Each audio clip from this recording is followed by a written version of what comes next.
first ever factory outlet, Chandanagar, Mukunda Jewelers, opening soon. No making charges. నమస్కారం, welcome to I dream. ధర్మ మార్గం with Vijitha కార్యక్రమానికి స్వాగతం.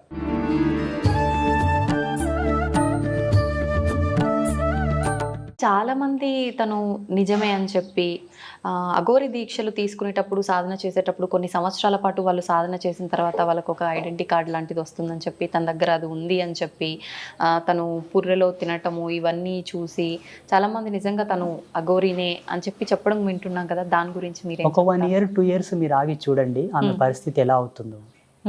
దైవత్వం ఆడంబరం కాదు, దైవత్వం ప్రదర్శన కాదు, దైవత్వం దికావత్ కాదు. అగర్ దీని ఆడంబర స్థితికి ఆటవికంగా గనక మనం తీసుకుంటే దైవమే కాలనాగై కాటి వేస్తుంది. జాగ్రత్త. నాకైనను అది షరతే, నాకైనను. బ్రహ్మలకైనది తగలేదు కదా. అవునండి. ఆమె సత్యమంతురాలా పవిత్రురాలా అన్నది మీరు నేను తర్కించుకోవాల్సిన విషయం కాదు. భగవంతుడు అటువైపు ఉన్నది ఒక యాంకర్, ఇటువైపు ఉన్నది ఒక సన్యాసి, బాల సన్యాసి, ఆ జన్మాంత బ్రహ్మచారి. నాలాంటి యోగంలో సమబుద్ధి ఉంటే తర్కించుకోవచ్చు, చర్చ చేసుకోవచ్చు యోగ మూలాలను అనుసరించి. అఘోర పరంపర ఎక్కడి నుంచి వచ్చింది, ఇప్పటి వరకు నియమాలు ఏంటనేది సమబుద్ధిగా చర్చ చేసుకోవచ్చు. మీకు తెలియదు, ఆ మూలాలు మీకు అనుభవంలోకి లేవు. అయితే నేనేమంటున్నానంటే సత్యమైన అఘోరీలు సావు సమృత ఉన్న పొలిమేరకు రారు. వాళ్ళు ఆ పొలిమేరలో అడుగు పెట్టడానికి ఇష్టపడరు. అది ప్యూరిటీ, రియాలిటీ, అసలైన అఘోరి పరంపరలో ఉండే నియమాలు ఇవి. ఇక కపాలంలో తినడం అంటారా, వాళ్ళకు వాస్తవంగా కపాల మోక్షం జరగవలే. అంటే కపాల మోక్షం అంటే జీవుడు శాస్త్రారం గుండా బయటికి వచ్చి వాళ్ళతో సంభాషించడం కపాల మోక్షం. అది పెద్ద యోగం.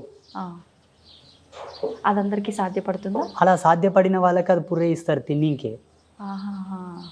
లేదంటే నేను కూడా తీసుకొని తినవచ్చు రోజు. ఇప్పుడు నేను ప్రతిరోజు మట్టి మూకుళ్ళలో తింటాను, మట్టి పాత్రలో. ఇప్పటికీ వాళ్ళు ఏదన్నా ఇస్తే మట్టి పాత్రలో వేసుకొని తింటాను, మట్టి గ్లాసులో నీళ్ళు తాగుతాను, మట్టి కుండలో తింటాను. నేను 12 సంవత్సరాల నుంచి సన్యాసించినప్పటి నుంచి మట్టి పాత్రనే నా యొక్క భోక్తవ్యం. మీరు ఎక్కడికి వెళ్తే అటు తీసుకెళ్తారా? వెంటనే ఉంటుంది. ఇక లేదు, ఒకవేళ తీసుకెళ్ళలేదంటే ఎవరైనా మీలాంటి వాళ్ళు విస్తర్లో పెడితే అస్త్రమంత్రాలతో సంప్రోక్షణ చేసుకొని తింటాను. ఇది మా పద్ధతి. కపాలంలో భోజనం చేసేటటువంటి దమ్ము, ధైర్యము, అంతటి సాహసం కూడా అందరికి తగదు. ఆడంబరం కోసం తింటామంటే దాని షరతులు కూడా వర్తిస్తాయి. విత్ సైంటిఫిక్ ప్రూఫ్స్తో చాలా కెమికల్ రియాక్షన్ జరుగుతుంది. అందులో వేడివేడి అన్నం వేసినా, పాలు పోసినా, వాటర్ పోసినా పుర్రి అంటే మళ్ళీ సామాన్యం కాదు కదా. మీరు దాన్ని ల్యాబ్లో టెస్ట్ చేసినా కూడా ఒక ఈ ఈ చర్మము ఈ అంతా ఊడిపోయిన తర్వాత ఆ పుర్రె ఉంటుంది కదా, ఆ పుర్రెని మనం ల్యాబ్లో టెస్ట్ చేసినా కూడా దాని చుట్టూ ఊరుతూ ఉండేటటువంటి ఎనర్జీ సీక్వెన్సెస్ అని కూడా చాలా నెగిటివ్ రోల్లో పాస్ అవుతుంటాయి. మనకు చచ్చిపోతారు తింటే, ఇబ్బందులు చాలా వస్తాయి. ఇప్పుడు మీలాంటి వాళ్ళు చెప్పినప్పుడు, ఇలాంటివి విన్నప్పుడు నిజమే కదా, ఇవన్నీ విన్న తర్వాత అఘోరి లాంటి ఇలా ఉండరేమో కదా, తను నిజం కాదు అనే ఒక ఆలోచన వచ్చిన వెంటనే తను చేసిన కొన్ని పనులు చూస్తుంటే, అంటే ఇప్పుడు మానవ మాతృలకు మాత్రం ఇంకొక మనిషి మాంసాన్ని తినడం సాధ్యపడదు. అది ఎంతో రెగ్యులర్ మాంసం తింటుందా, లేకపోతే ఎప్పుడన్నా కెమెరా ముందు గింత తినిందా? మీరు ఒక పని చేయాలి. నేను ఒక విషయం చెప్తానండి. మన ఐ డ్రీమ్ మీడియా ద్వారా ఇక్కడ అఘోరి టాపిక్ వచ్చింది కాబట్టి ఆమెతో ఒప్పించి 24 గంటలు ఒక లైవ్ కెమెరా, ఆమె ఒక కెమెరామెన్ ఆమె ఏడ ఉంటుంది, ఏం చేస్తుంది అబ్జర్వ్ చేయమని చెప్పండి. మలమూత్ర విసర్జన అనేది అఘోరీలకు ఒక పెద్ద సాహసం. మీకు తెలియదు అంటే, అందుకే నేను చెప్పాను ఈ సంభాషణ మీకు తగదు. ఇప్పుడు చూడండి, నేను ఏకవస్త్రధారినై, కుట్టని బట్ట, ఏకవస్త్రధారణతో ఉండి, జటాజూటముతో ఉండి, ఒక సాంప్రదాయకంగా ఉండే ఈ జీవన విధానాన్ని, ఈ జీవన సరళిని, ఈ నైపుణ్యశీలతను విశదీకరించాలంటే అది విద్వత్తు శిఖామణులకే సాధ్యం. మీకు అర్థం కాదు. ఇప్పుడు మీరు చీర కట్టుకున్నట్టు నేను చీర కట్టుకున్నట్టే ఉన్నాము. అలాగే కొడుతుంది చూసేవాళ్ళకు. బట్ ఇది సాంప్రదాయంలో ఒక భాగం. మీరు సువాసిని సాంప్రదాయంలో మీది ఒక భాగం. ఆమె గురించి టాపిక్ మనం ఎంత మాట్లాడుకున్నా ఎటు సాగనిది అవుతుంది. ఇది అది అటు సావదు, ఇటు బ్రతకదు. అంతే. మా బోటి వాళ్ళకు తెలుసు ఆమెని వాస్తవమా అవాస్తవం అన్నది. కానీ ఒకటి మాత్రం నాకు బాగా నచ్చింది ఆమె లోపల. ఒకటి బాగా నచ్చింది. సనాతన ధర్మం జై అంటుంది, సనాతన ధర్మానికి విఘాతం కలిగించే వాడిని ఎందుకు శిక్షించట్లేదని ధైర్యంగా మాట్లాడుతుంది. ప్రశ్నిస్తుంది. అవును. వాడిని నాకు వదిలిపెట్టండి బలిస్తానంటుంది. ఆ ధైర్యం బాగా నచ్చింది నాకు. ఆమె ఏమైనా అయ్యిండప్పటికి పాపం, అవును. అవును. తన పిచ్చి అనుకుందాము, తన వ్యక్తిగత స్వేచ్ఛ అనుకుందాం, వదిలేద్దాం. కానీ సనాతన ధర్మం గురించి నేను వచ్చాను, ధర్మంని నిలబెడతాను, పోరాడతాను అంటుంది చూసారా. అవును. పెద్ద పెద్ద పీఠాధిపతులే మాట్లాడతలేరు. కరెక్టే అండి. ఒక పీఠాధిపతికి ప్రసిద్ధ పీఠాల గురించి పేర్లు చెప్పొద్దు, ప్రసిద్ధ పీఠాల గురించి మత విశ్వాసం పట్ల అనురక్తి కలిగిన వాళ్ళు, ధర్మం మీద ఎక్కువ ప్రేమ ఉన్న వాళ్ళు ఫారెన్ కంట్రీస్ నుంచి కోట్ల కోట్లు డబ్బులు పంపుతున్నారు వాళ్ళ ట్రస్టులకి. స్వచ్ఛందంగా అవును. బెంజ్ కార్లు డొనేట్ చేస్తున్నారు పీఠాలకు. అవును. ఎకరాలకు భూములు ఇస్తున్నారు. ఒక మహిళ ఒక ప్రసిద్ధ పీఠానికి తన శరీరం మీద 7 వారాల నగలు తీసి ఒక స్వామీజీ పాదాల దగ్గర ఇడిచిపెట్టింది మొన్ననే, 1 మంత్ కింద. స్వామీజీ పేరు చెప్పడం ఎందుకులే కానీ హైదరాబాద్లోనే. ఒక్కనాడన్న సనాతన ధర్మాన్ని ప్రతి ఒక్కరూ కాపాడండి అయ్యా. ఎక్కడన్నా మన దేవీ దేవతలకు ఎవడన్నా విఘాతం కలిగిస్తే మనం వెళ్ళి వాడిని ప్రశ్నిద్దాం, పోరాడదామని ఒక్క స్వామీజీ అని చెప్తున్నాడా? ఈ కోవతో చూసుకుంటే అఘోరి మాతనే గ్రేట్. అవును. ప్రతి ఒక్కరు కూడా అంటే ఏదైనా జరిగినప్పుడు మాట్లాడాలి అనేవారే తప్ప మా వరకు వస్తే చూసుకుందాంలే, ఇప్పుడు ఎందుకు మేము వెళ్ళి దూరటము అనే ఆలోచనలోనే ఉంటారు. అది తగదు. ఇదే సమాజ పతనానికి ఇదే కారణం. చూసుకుందాములే అన్నదే పతనానికి దారి తీస్తుంది. మా పెద్దలు ఒక మాట అనేవాళ్ళు పల్లెటూళ్ళలో, రేపు అన్నదానికి రూపం లేదురా, ఎప్పుడు అన్నది అప్పుడు చేయరా అంటుండ్రి. ఈ స్వామీజీలందరూ అట్లా కూర్చున్నది కదా. ఇప్పుడు సికింద్రాబాద్లో ముత్యాలమ్మ తల్లిని ధ్వంసం చేసింది, మళ్ళీ దాని తర్వాత ఇంకా 2-3 జరిగాయి. ఇప్పుడు ఈ విషయాలన్నిటిని క్రోడీకరించుకున్న అఘోరి మాత చాలా గ్రేట్. ఆమె డైరెక్ట్ పోలీసుల ముందే అంటుంది, మీరు నన్ను ఎదిరించడం కాదయ్యా, వాని వట్కరండి ఫస్ట్ అంటుంది. జై సనాతన ధర్మ అంటుంది. అది చాలు కదా. అంతే. నా అభిమతం ప్రకారంగా ఈ విషయంలో షీ ఈజ్ గ్రేట్, ఒప్పుకోవచ్చు. షీ ఈజ్ గ్రేట్ అండ్ మేము అభినందిస్తాం దాంట్లో. కాకపోతే కొన్ని చేష్టలు ఎలా ఉన్నాయంటే ఇతర మతాల వాళ్ళు మనని హేళన చేసే విధంగా ఉన్నాయి. మనం సమాజంలో తిరుగుతున్నామంటే సమాజ ధర్మాన్ని కూడా కట్టుబడి మనం ఉండాలి. మేమున్నాము తల్లి, అతీతమైన అవ్యాజమైన చిదానంద స్థితిలో విరాజిల్లుతూ ఉంటాము ధ్యానంలో. శరీరంతో మీతో మాట్లాడుతున్న వ్యవహారంలో మా భావనలు వేరు. మాకు దేని మీద వ్యామోహం లేదు. ధన మాన ప్రాణ మూడిటి మీద వ్యామోహం లేదు. మేము మొత్తం ఇప్పుకొని తిరగొచ్చు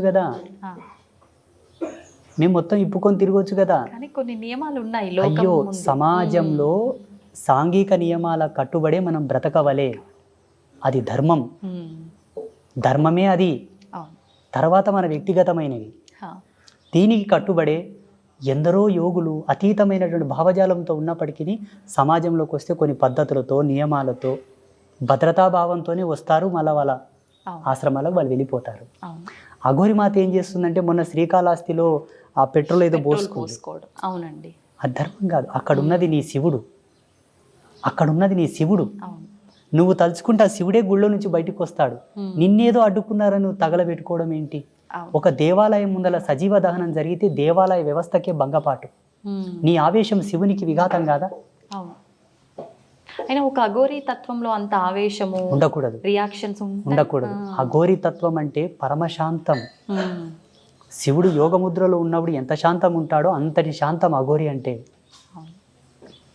ఘోరమైన చెయ్య ఏది ఉండకూడదు తల్లి. ఘోరత్వం వీడిన నాడే అఘోరత్వం వచ్చును. ఘోరమైన చేష్టలు ఏవీ ఉండకూడదు. ఆహార విచారాదుల్లో కూడా ఉండకూడదు. విచారంలో ఉండకూడదు, విహారంలో ఉండకూడదు, ఆహారంలో కూడా ఘోరత్వం ఉండకూడదు. అఘోరి సాంప్రదాయంలో మాంసం తినే కాన్సెప్ట్ వేరు, ఆ థియరీ వేరు. అది సాంప్రదాయకంగా గురువులు వాళ్ళకి పెట్టే పరీక్ష. దాన్నే తినుకుంటూ పోతే సస్తారు. ఓకే, అంటే అంత సాధనలు చేసినా వాళ్ళకు కూడా సరిపడదు. ఒక ఫార్ములా ప్రకారంగానే అది సరిపడదు. ఓకే. అయితే స్వామీజీ, మన హిందూ ధర్మం విషయానికి వస్తే భగవంతుడు ఒక్కటే అంటాము, కానీ కొన్ని కోట్ల దేవతల రూపాలలో భగవంతుల్ని ఆరాధిస్తూ ఉంటాము. అయితే మనకు బ్రహ్మ విష్ణు మహేశ్వరులను సృష్టించింది కూడా ఆదిపరాశక్తి అమ్మవారే శక్తి అని అంటుంటారు కదా. మరి ఇంతమందిని ఆరాధించి పూజించే బదులు ఆ శక్తిని ఒక్కదాన్ని పట్టుకొని అమ్మ నువ్వే అని వేడుకుంటే సరిపోదంటారా? ఇక్కడ మతభేదం ఉంది, సాంప్రదాయ భేదం ఉన్నది.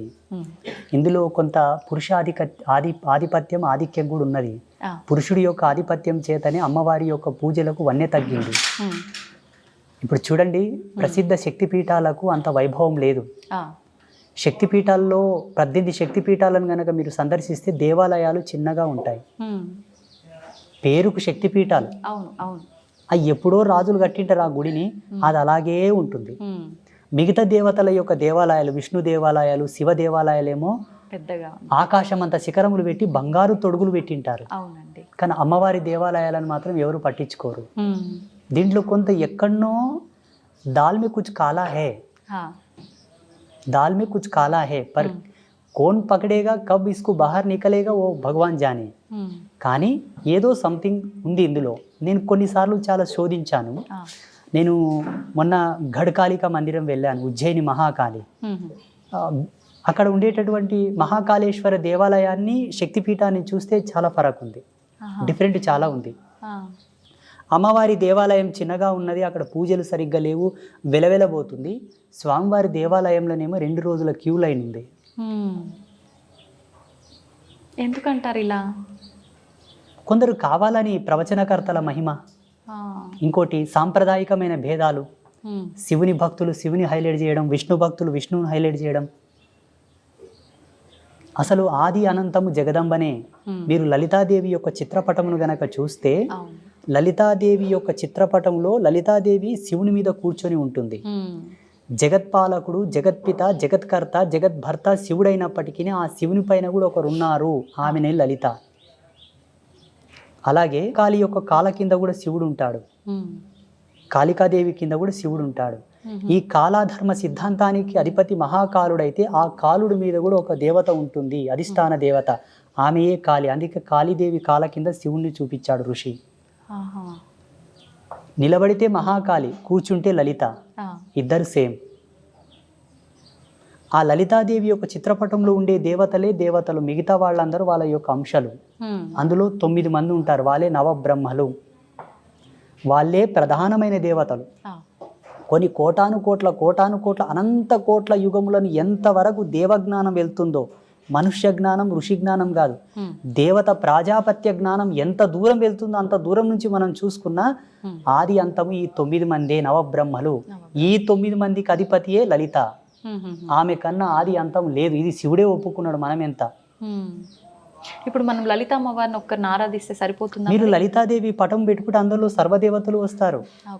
బ్రహ్మ, రుద్ర, శంకర, మధుసూదన, లక్ష్మి, సరస్వతి, గణపతి, కుమారస్వామి, జగదంబ, లలితా పరమేశ్వరి, సదాశివుడు, సమస్త దేవతలందరూ వచ్చినారు. ఇక్కడ మనం జ్ఞానాత్మకంగా ఏం ఆలోచించాలి అంటే, భగవంతుడు నిర్గుణుడు ఏకస్వరూపం అన్నది ఎంత సత్యమో, భగవంతుడు సగుణుడు అన్నది కూడా అంతే సత్యము. నిరాకారుడు అన్నది ఎంత సత్యమో, సాకారుడు అన్నది అంతే సత్యము. భగవంతుడు ఒకడన్నది ఎంత సత్యమో, అనేకులు అన్నది కూడా అంతే సత్యము. ఇందులో ఏమాత్రం భేదం లేదు. ఇది యోగ, ఉపాధి యోగ, ఉపయోగములకు సంబంధించిన జ్ఞాన సంచిక, మానవులకు అర్థం కాదు.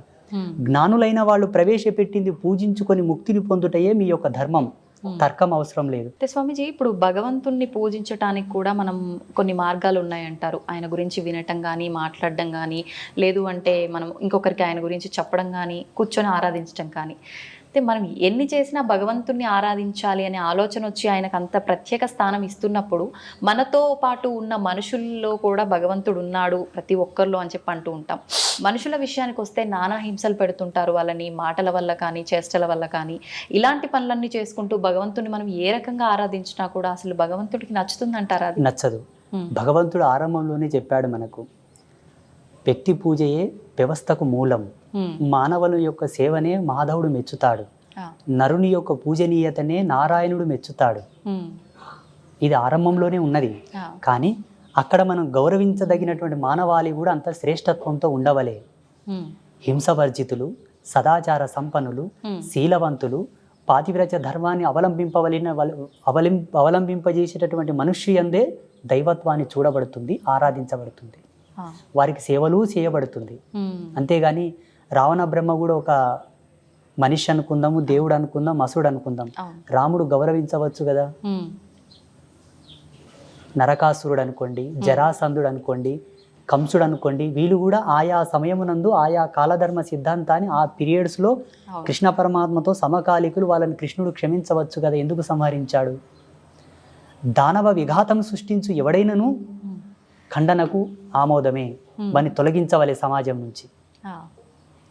సదాచార సంపన్నులై భగవత్ తత్పరతతో విరాజిల్లు ఎవరినైనాను మనం ఆదరించాలి, గౌరవించాలి, వాళ్ళకు దాన ధర్మాలు చేయాలి, వాళ్ళు సేవించాలి. ఉమ్. ఉదాహరణకి ఒక కంప చెట్టు ఉంటుంది, కంపతారు, అవునండి. ఒక తులసి చెట్టు ఉంటుంది. ఆ. దీన్ని పూజించము, దీన్ని పూజిస్తాము. అవును. కారణం ఉమ్. దీని సమూలం సర్వమానవాళికి ఉపయుక్తమైనది, లాభదాయకమైనది, ప్రకృతికి, మనకు, సర్వజీవరాశికి అంతయు కూడా ఉమ్. ఉమ్. అనేక ఔషధీ గుణాలతో కూడిన వృక్షం కాబట్టి అవును. ఇది యోగ్యం, మనకు అవసరమని దాన్ని పూజిస్తున్నాం. ఇదిను అవసరమే, ఉమ్. ఇది అవసరం లేదని కాదు, అవును. కానీ అది మానవాళికి అవసరమైనది కాదు, వేరే జీవరాశులకు అవసరం, దాని ధర్మం దానిది, అది మనకు అనవసరం. ఓకే. అది ఇంటి ముందలు ఉంటే దాని ముళ్ళు తొక్కి మనకు చెప్పుకోగలదు కాబట్టి దాన్ని తొలగివేయండి, ఉమ్. దానివల్ల మనకు అంత తీసివేయండి, అపాయం ఉంది. అంతే. ఇది సత్యం. ఉమ్. మానవుని సేవ గొప్పది, ఆ. అట్టి మానవుడు కూడా అంత పుణ్యాత్ముడై అంత సత్యశీలుడై ఉండవలే. ఉమ్. ఇది పాయింట్. అయితే స్వామీజీ, శివుని విషయానికి వస్తే ఇప్పుడు ఎలాగో కార్తీక మాసం, శివకేశవులు ఇద్దరికి భేదమే లేదంటారు, ఇద్దరిని ఆరాధిస్తుంటారు, కానీ ఇంకా శివభక్తులు ఎక్కువగా ఉంటారు. అయితే శివలింగానికి ఆరాధన అనేది ప్రతి ఒక్కరూ చేయవచ్చా? ఆడవారు కూడా చేయొచ్చా? ఆడవారు శివలింగాన్ని తాకవచ్చా? లేదు అంటే ఇంట్లో మనం శివలింగాన్ని పెట్టి పూజ అభిషేకాలు చేయొచ్చా? చాలా మందిలో సందేహాలు ఉన్నాయి, వాటి గురించి తెలియజేయండి. మహిళలకు స్త్రీలకు ఏ విధమైన భేదం లేదు, ఉమ్. ఇద్దరు సమానమే. ఉమ్. భేదం ఎక్కడుందంటే ఈయన జన్మను ఇవ్వగలడు, ఆమె దాన్ని స్వీకరించి ఒక జన్మను పునరుత్థానం చేసి ప్రసాదించగలదు. ఆ. ఇవి రెండే విరోధ భావంతో కూడుకున్నటువంటి క్రియలు ఉమ్. జీవ నిర్మాణ దశలో. మిగతావన్నీ సమానం. ఉమ్. స్త్రీలకు పురుషులకు ఏ ఆంక్షలు లేవు, అందరూ శివలింగ ఆరాధన చేయవచ్చును, అందరూ శివదీక్షను పూనవచ్చును, ఆడవారు కూడా నిర్భయంగా, ఉమ్. సర్వస్వతంత్రంగా, ఉమ్. ప్రామాణికతను అనుసరించి. కానీ ఉమ్. స్త్రీలకు బహిష్టు ధర్మం ఉంటుంది కదా, ఐదు రోజులు. అవును. ఆ 5 రోజులు మాత్రమే ఒక్క శివలింగం కాదు, ఏ దేవతను కూడా స్పృశించవద్దు, పూజించవద్దు, దూరంగా ఉండు. ఉమ్. ఉమ్. దీంట్లో వైజ్ఞానికమైన దృక్పథం ఉంది. మళ్ళా శాస్త్రీయత పక్కన పెడదాం, ఆధ్యాత్మికత పక్కన పెడదాం.